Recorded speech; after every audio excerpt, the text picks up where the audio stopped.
Most people think self-care looks like comfort. Candles, vacations, turning your phone off, treating yourself after a hard day. And don't get me wrong, rest matters. Comfort has its place. But here's the uncomfortable truth most people never hear: comfort is not the same thing as self-care. In fact, for many people, comfort has quietly become a way of avoiding responsibility, avoiding discipline, and avoiding themselves. Real self-care is not about pampering your emotions. Real self-care is about self-respect. It's about how you treat yourself when no one is watching. It's about whether you keep your word to yourself. It's about whether you show up for your own life or abandon it when things get hard. And that's where most people slip. They don't hate themselves. They don't want to fail. They just slowly stop respecting themselves. They hit snooze instead of getting up. They choose short-term relief instead of long-term growth. They know what they should do, but they don't do it. And every time that happens, something subtle breaks inside. Not loudly, quietly. The Stoics understood this centuries ago. Marcus Aurelius wrote, "The soul becomes dyed with the color of its thoughts." In simple terms, that means this: the way you think every day becomes the way you live your life. If your thoughts are careless, your life becomes careless. If your thoughts are disciplined, your life gains structure. If your thoughts are honest, your life becomes grounded. Self-care, then, isn't about escaping reality. It's about training your mind so you can face reality without collapsing. Here's a question worth sitting with for a moment. When life gets uncomfortable, do you take care of yourself, or do you abandon yourself? Do you numb the feeling, distract yourself, scroll past it, eat it away, drink it away, or do you stay present, grounded, and responsible for how you respond? Because loving yourself doesn't mean protecting yourself from discomfort. It means protecting yourself from becoming weak, reactive, and disconnected from who you know you should be. The Stoics believe something radical by today's standards. You don't love yourself by making life easier. You love yourself by making your character stronger. That's why this video isn't about soft self-care. It's not about motivation that fades tomorrow. It's not about feel-good quotes that change nothing. This is about 7 Stoic self-care habits that rebuild discipline when it's been lost, restore dignity when it's been traded away, and strengthen your inner core so life stops knocking you off balance. These habits don't promise comfort, stability, clarity, self-trust. Because when you respect yourself, you don't need constant reassurance from the world. You don't panic as easily. You don't bend every time pressure shows up. You become steadier. And here's the part most people miss: self-care is not something you do occasionally. It's something you practice daily, in small choices, when it would be easier not to. It's choosing discipline over impulse, clarity over chaos, virtue over emotion. And once you understand that, everything changes. So as we move forward, don't listen to this as entertainment. Listen to it as a mirror. Ask yourself honestly, where have I been abandoning myself? Where have I been choosing comfort over character? Because the moment you stop abandoning yourself, that's the moment real self-care begins. And that's what we're about to build together. Let's talk about the invisible force that controls most people's lives: emotion. Most people don't wake up and decide, today, I'll live without discipline. It doesn't happen like that. What actually happens is simpler and more dangerous. They wake up tired, so they act tired. They feel annoyed, so they snap. They feel insecure, so they hold back. They feel bored, so they distract themselves. They feel anxious, so they avoid what matters. Little by little, emotion takes the wheel. And when emotion leads, life becomes reactive. You're always responding, never choosing. Always explaining, never grounded. Always busy cleaning up messes created by moments you didn't pause long enough to question. That's the cost of emotional living. You break promises you made to yourself. You lower standards you once swore mattered. You look back and think, why did I do that? See how the leaves fall, my son. And the They hardest part remind us isn't of the mistake fleeting itself. nature of all things. It's the quiet loss of self-respect that follows. The Stoics saw this clearly. Marcus Aurelius wrote a sentence so simple it's almost uncomfortable. If it is not right, do not do it. If it is not true, do not say it. Notice what's missing from that statement. There's no mention of how you feel. No permission to act because you're angry, tired, stressed, or hurt. Not because feelings are bad, but because feelings are temporary. Virtue is stable. The Stoics believed a strong life is built on 4 pillars, 4 virtues that don't change just because your mood does. Wisdom, seeing reality clearly, not how you wish it were. Courage, doing what needs to be done, even when fear gets loud. Justice, doing the right thing, especially when no one is watching. Temperance, mastering impulses instead of being mastered by them. When you act from these virtues, something shifts. You stop chasing comfort. You stop negotiating with excuses. You stop betraying yourself for short-term relief. Think back to the last time emotion controlled your reaction. Maybe you fired off a text too fast. Maybe you avoided a hard conversation. Maybe you chose comfort instead of discipline. How did you feel afterward? Probably not strong. Probably smaller. Now think of a moment when you did the opposite. When you stayed calm under pressure. When you told the truth even though it cost you. When you kept your word even when it was inconvenient.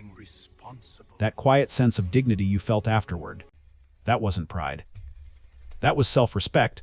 Here's a simple Stoic filter that can change how you move through life. Before you act, pause and ask yourself 4 questions. Is this wise? Is this just? Is this courageous? Is this temperate? If the answer to even one of those is no, wait. Not forever. Just long enough to let emotion step out of the driver's seat. This isn't about suppressing emotions. Stoicism never taught that. Emotions are allowed. They're human, but they don't get to make decisions. Think of it like this: emotions can sit in the back seat. They can speak. They can be acknowledged. But virtue holds the wheel. For the next 24 hours, try this experiment. Every time you feel triggered, pause. See how Breathe. the leaves fall, my son. Run the 4 questions. They remind us of the especially when it nature feels of all uncomfortable. things. Because that discomfort, that's the moment character is being built. Emotion is loud. Virtue is steady. And when you choose steady over loud, stable over temporary, principle over impulse, you don't just improve your life. You reclaim respect for yourself. And that is where real self-care begins. One of the fastest ways people burn themselves out isn't working too hard. It's trying to control things that were never theirs to control. Think about how much energy you lose every week replaying conversations in your head, worrying about how someone perceived you, trying to predict outcomes, trying to manage other people's moods, reactions, or decisions, and then wondering why you feel drained, anxious, or mentally exhausted. The Stoics saw this trap clearly. Epictetus offered one of the simplest and most freeing truths ever spoken. Some things are in our control. Some things are not. Your entire emotional life depends on whether you respect that line or keep crossing it. Because the moment you try to control what isn't yours, you enter a battle you cannot win. And every unwinnable battle quietly steals your peace. Here's what the Stoics were precise about. Only 3 things fully belong to you. Your judgments, how you interpret what happens. Your decisions, what you choose to prioritize. Your actions, what you actually do. That's it. Everything else lives outside your jurisdiction. Other people's opinions. Whether someone understands you. How long something takes. Whether a plan works out. Traffic. Delays. Rejection. Silence. Praise. Modern life tells you to care about all of it. Stoicism teaches you to care about what matters. Let me ask you something. How much stress did you carry last week that came from things you had zero control over? A message that wasn't replied to. Someone acting immaturely. A plan falling apart. Someone not showing up the way you hoped. You didn't cause those things. You couldn't fix them. But you carried them anyway. And when you carry what isn't yours, something inside you weakens. Here's the shift that changes everything. Every time something triggers you, ask one question: is this within my control? If the answer is yes, act. See how Focus. the leaves fall, my son. Improve. They remind us Adjust. of the fleeting If nature the answer of all is no, things. release it. Not later. Not after another hour of overthinking. Immediately. This one question can save you years of unnecessary suffering. Here's a simple mental exercise. The Stoics used what I call the two-column reset. In your mind, create two columns. On the left, mine. On the right, not mine. Now sort the stress. Your effort, mine. Your response, mine. Your integrity, mine. Someone else's reaction, not mine. The outcome, not mine. Whether they approve, not mine. Most people are shocked when they do this honestly. They realize how much weight they've been carrying that never belonged to them. This isn't apathy. It's clarity. It's choosing not to bleed energy into battles you cannot win. And when you practice this consistently, something powerful happens. Your mind becomes quieter. Your reactions slow down. Your boundaries strengthen. You stop reacting to every disturbance. You start responding only to what aligns with your values. Your peace becomes harder to steal. Your energy becomes harder to drain. And here's the part that often surprises people. Letting go of what you can't control doesn't make you weaker. It makes you focused. Because now, all your effort is directed at the few things that actually move your life forward. So let this be your rule for the week. Do your best fully, honestly, with discipline. And then release the rest. No replaying. No self-torture. No carrying what isn't yours. Your mind is too powerful to waste on noise. Protect it. Because when you respect the line between what is yours and what is not, you don't just gain peace. You reclaim authority over your own life. One of the clearest differences between people who feel constantly overwhelmed and people who seem calm, grounded, and steady under pressure is not intelligence. It's not luck. It's not even confidence. It's one simple skill: the ability to pause. Most people don't realize this, but life rarely destroys us in big dramatic moments. What usually causes damage happens much faster. A reaction, a sentence said too quickly, a message sent without thinking, an emotional decision made in seconds that takes weeks or years to clean up. The Stoics understood something timeless. It's not the emotion that ruins you. See how the leaves It's fall, the my reaction son. you choose in the They heat of remind that us of the emotion. fleeting nature of all things. Modern life trains you to respond instantly. A notification buzzes, you react. Someone disrespects you, you fire back. Something goes wrong, you panic, explain, defend, overthink. Urgency becomes the default.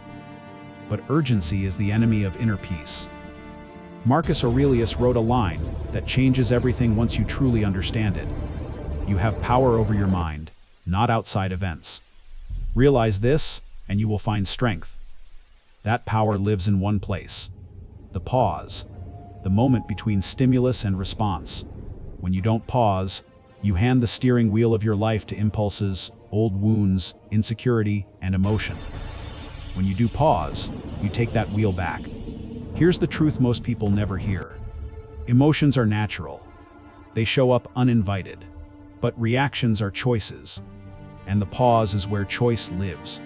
The Stoics practiced what we can call the sacred pause, a simple ritual that saves you from saying or doing things you'll regret. It starts like this. First, stop. Freeze the impulse. Don't speak. Don't type. Don't act heavy. Can breathe. Take 3 slow breaths. This isn't spiritual, it's physical.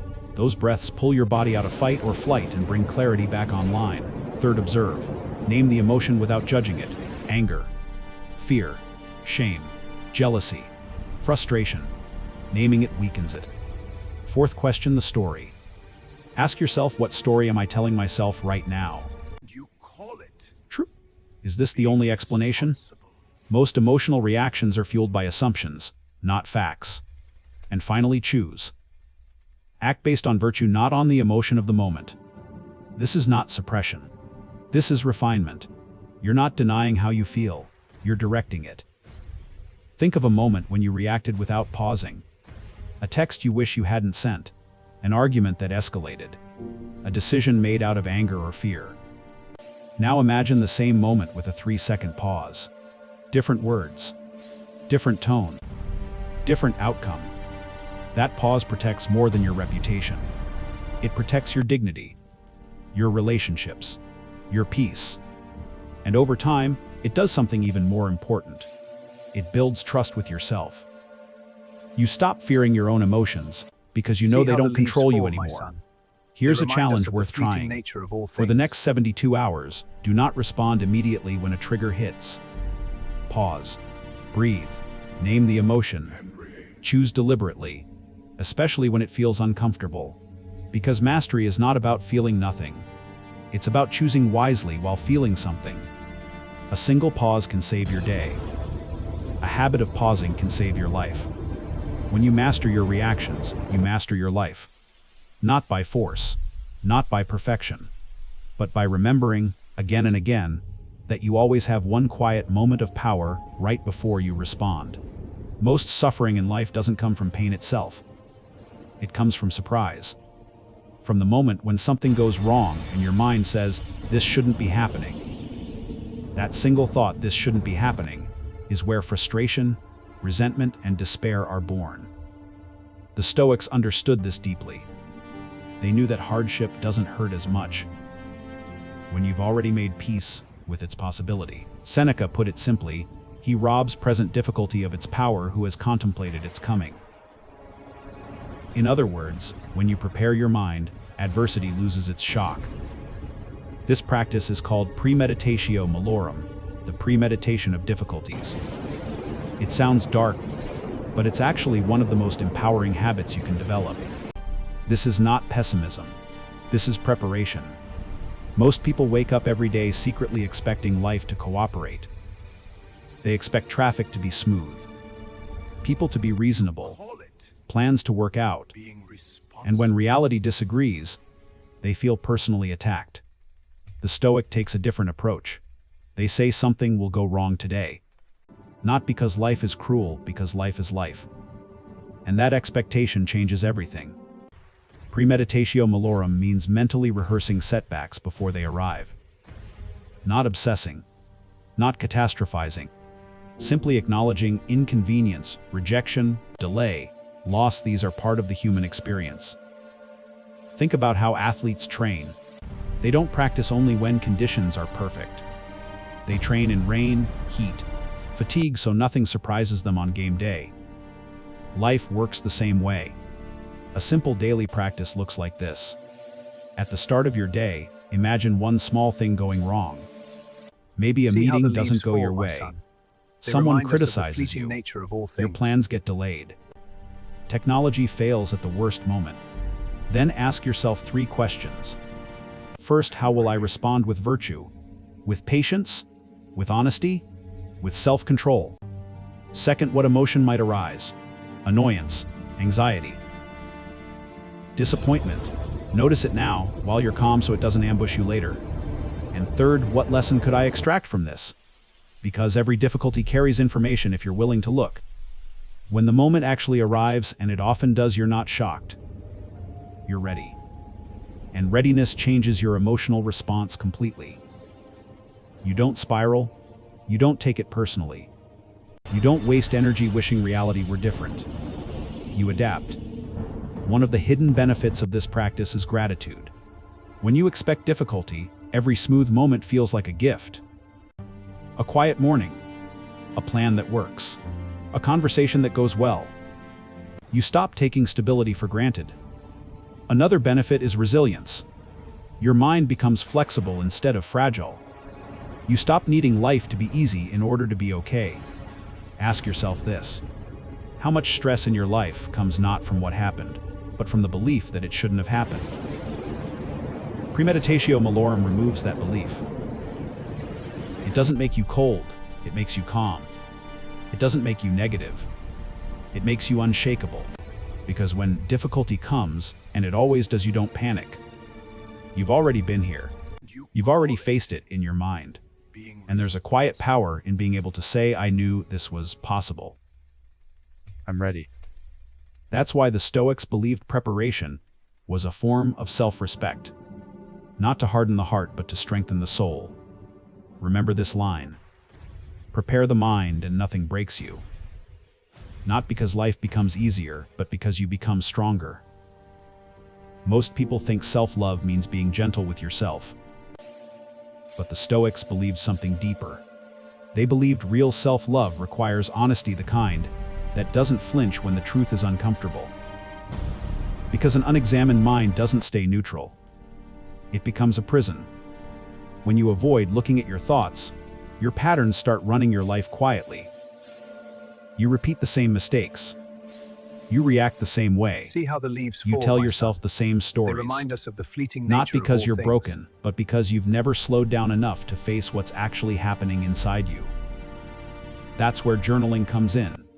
Not as a productivity tool, not as a place to vent endlessly, but as a space for radical honesty. The Stoics didn't journal to feel guilty. They journaled to get free. Clarity, not self-punishment, was the goal. At the end of the day, when the noise fades and there's no one to perform for, you sit down with yourself and ask a few simple but powerful questions. First, what did I do well today? This matters. Because growth isn't built only on correction, it's built on recognition. Acknowledging what you handled with virtue strengthens your identity. Then comes the harder one: where did I betray myself? Maybe you stayed silent when you should have spoken. Maybe you reacted emotionally instead of calmly. Maybe you chose comfort over integrity. This isn't about shame, it's about responsibility. Next, what emotion dominated me today? Was it frustration, anxiety, impatience, resentment? Then ask, what belief fed that emotion? Because emotions don't appear out of nowhere. They come from stories you tell yourself. I'm not respected. I'm falling behind. They should know better. When you write the belief down, it loses its grip. You start seeing it as a thought, not a fact. Then pause and ask, what am I grateful for? Not in a forced, motivational way. In a grounded way. One real thing. One steady thing. One reminder that not everything is wrong. And finally, what will I correct tomorrow? Not everything. Not a complete reinvention. Just one adjustment. One cleaner response. One clearer boundary. One more disciplined choice. This is how journaling becomes an act of self-respect. Here's the core insight. The Stoics lived by: what you hide controls you. What you face transforms you. The moment you stop lying to yourself, you stop needing excuses. You stop needing to blame. You stop being confused about why life feels heavy. You gain clarity. And clarity brings peace, not because you're perfect, but because you're honest. Many people avoid journaling because they're afraid of what they'll find. But the truth is, what you're avoiding is already shaping your life. See how the leaves fall, my son. Facing it They doesn't remind make us things of the worse. fleeting nature of all things. It makes them workable. Think of journaling as a nightly conversation with your future self. You're saying, this is who I was today. This is where I fell short. And this is who I'm choosing to be tomorrow. No audience, no filters, no pretending. Just truth. And that's why the Stoics believed this simple habit could change a life. Because honesty doesn't punish you. Honesty heals. We live in a world designed to keep us comfortable. Food is instant. Entertainment is endless. Discomfort is treated like something to eliminate at all costs. But the Stoics believed something that sounds almost rebellious today: comfort weakens resilience. Not because comfort is evil, but because a life with no friction slowly erodes your strength. Think about it. If your body never carries weight, it grows weak. If your mind never faces difficulty, it becomes fragile. That's why the Stoics practiced something called voluntary discomfort. They didn't wait for life to test them. They trained for hardship before it arrived. Seneca, one of the great Stoic philosophers, intentionally ate simple food, slept on hard surfaces, and dressed modestly, not because he had to, but because he wanted to remind himself of something important: I can survive with less. That realization is powerful. When you know you can endure discomfort, fear loses its grip, voluntary discomfort isn't about punishment. It's about mental immunity. Just like exposing your body to a controlled stress builds physical strength, exposing your mind to small, chosen discomforts builds emotional resilience. Start small. Take a cold shower not to be extreme, but to practice staying calm when your body wants to escape. Walk instead of drive when it's slightly inconvenient. Eat simpler meals occasionally, not because you can't afford more, but because you don't need excess to be okay. Sit in silence without reaching for your phone. No music. No scrolling. Just you and your thoughts. At first, it's uncomfortable. And that's the point. Because every time you stay present instead of fleeing discomfort, you send yourself a message: I can handle this. One of the most overlooked forms of voluntary discomfort is having difficult conversations. See how the leaves fall, my son. Speaking the truth when it They would be remind us easier of to the stay fleeting silent. nature of all things. Setting boundaries when it risks tension. Saying no without over-explaining. Those moments stretch your character. They build self-trust. And self-trust is one of the strongest forms of security a person can have. Here's the shift that happens when you practice voluntary discomfort regularly. You stop fearing inconvenience. You stop overreacting to stress. You stop needing perfect conditions to feel okay. Your emotions stabilize not because life gets easier, but because you get stronger.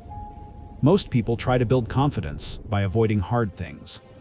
The Stoics did the opposite. They built confidence by proving to themselves again and again that they could endure more than they thought. Ask yourself this: what small discomfort am I avoiding that, if faced regularly, would make me calmer, steadier, and more disciplined? It doesn't have to be dramatic. Consistency matters more than intensity. One cold shower a day, one walk instead of a ride, one honest conversation, one moment of stillness. Over time, these choices compound. You begin to trust yourself in uncertainty. You remain grounded under pressure. You stop panicking when things don't go your way. Because deep down, you know something others don't. You've trained for this. The Stoics understood that hardship is unavoidable. But suffering caused by unpreparedness is optional. Voluntary discomfort is how you prepare. Not to harden your heart, but to strengthen your spine. Not to reject pleasure, but to stop depending on it. Because in the end, comfort doesn't shape you. Challenge shapes you. One of the hardest words for most people to say is also one of the most important. No. Not allowed, no. Not an angry no. Just a calm, steady refusal. The Stoics understood something that many of us learn too late. Every time you say yes to something that violates your values, you say no to yourself. At first, it doesn't feel dramatic. You agree to one extra request. You tolerate one small disrespect. You stretch yourself just this once. But over time, those small yesies add up. You feel drained, resentful, disconnected from who you actually are. That's not generosity. That's self-abandonment. From a See how the Stoic leaves fall, perspective, my son. saying no is They an remind act of us the fleeting self-respect. nature of all things. Boundaries aren't walls to keep people out. They're lines that define what is acceptable and what is not. Without boundaries, your time, energy, and attention become public property. And here's the uncomfortable truth: most people don't struggle with boundaries because they're kind. They struggle because they're afraid. Afraid of rejection. Afraid of conflict. Afraid of being seen as difficult or selfish. But the Stoics didn't measure goodness by approval. They measured it by alignment with virtue. And alignment requires courage. You don't owe anyone an explanation for protecting your time. You don't need a dramatic reason to decline. You don't need to justify your priorities. A calm, firm refusal is enough. That doesn't work for me. I'm focusing on other priorities right now. I won't be able to do that. No apology. No over-explaining. No self-betrayal. At first, this feels uncomfortable. You might notice silence on the other end. Disappointment, even pushback. But here's what happens when you stay grounded: you earn clarity. You earn self-trust. And over time, You earn respect, especially from yourself. People may not always like your boundaries, but they will learn where you stand, and the ones who matter will adjust. One Stoic insight that changes everything is this: your time is your life. Every hour you give away without intention is an hour you'll never get back. So ask yourself, what am I saying yes to out of fear, not choice? Where am I overcommitting at the expense of my values? Who benefits when I ignore my own limits? Saying no isn't about controlling others. It's about protecting what you're responsible for. Your energy, your focus, your character. When you start choosing your yeses carefully, something shifts. Your days feel cleaner. Your relationships feel more honest. Your decisions feel lighter. You stop resenting people because you stop resenting yourself. This is what the Stoics meant by inner freedom. Not the freedom to do whatever you want, but the freedom to live in alignment with who you are. So the next time you hesitate to say no, remember, you're not being rude. You're being clear. You're not selfish. You're being disciplined. Because a life without boundaries gets invaded. My son. And a Stoic protects their inner world the way a ruler protects a kingdom. Guard your time like a kingdom. At this point, you may realize something important. What we've talked about today isn't motivation. It's not a morning routine. It's not a list of habits you try for a week and forget. This is a blueprint for living. The Stoics didn't believe self-care was about escape or indulgence. They believed self-care was about dignity, about living in a way where you don't abandon yourself when things get uncomfortable. Let's take a moment to step back and see the full picture.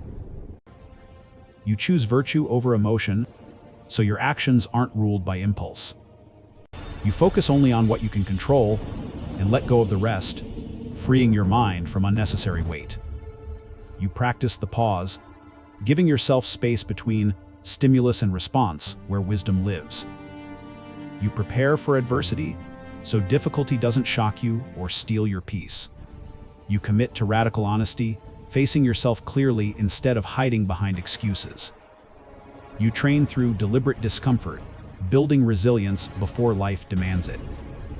And you set firm boundaries, protecting your time, energy, and values. Individually, these habits are simple. Together, they form a system. A system that doesn't depend on mood. A system that doesn't collapse under stress. A system that holds you steady when life is loud, unfair, or uncertain. This is the Stoic definition of self-care, not abandoning yourself. Not when you're tired. Not when it's inconvenient. Not when it would be easier to numb, avoid, or give in. And here's the part most people miss: transformation doesn't come from dramatic change. It comes from small, consistent choices. Choosing discipline over comfort just a little more often. Choosing values over approval just one conversation at a time. Choosing self-respect even when no one is watching. You don't wake up one day as a different person. You build that person daily. Through how you think, through how you respond, through what you tolerate and what you refuse. The Stoics weren't trying to become extraordinary. They were trying to become unshakable, calm under pressure, clear in confusion, steady in chaos. And that's still possible today. See how the leaves fall, not my through son. perfection, They remind us but of through the fleeting commitment. nature of all things. So here's the invitation, not a challenge, not a demand. Choose one habit. Just one. Practice it quietly. Practice it consistently. Let it reshape how you show up. Because self-care isn't about feeling good in the moment. It's about building a life you don't need to escape from. A life grounded in integrity. A life guided by reason. A life anchored in dignity. And it starts with a simple decision you can make today.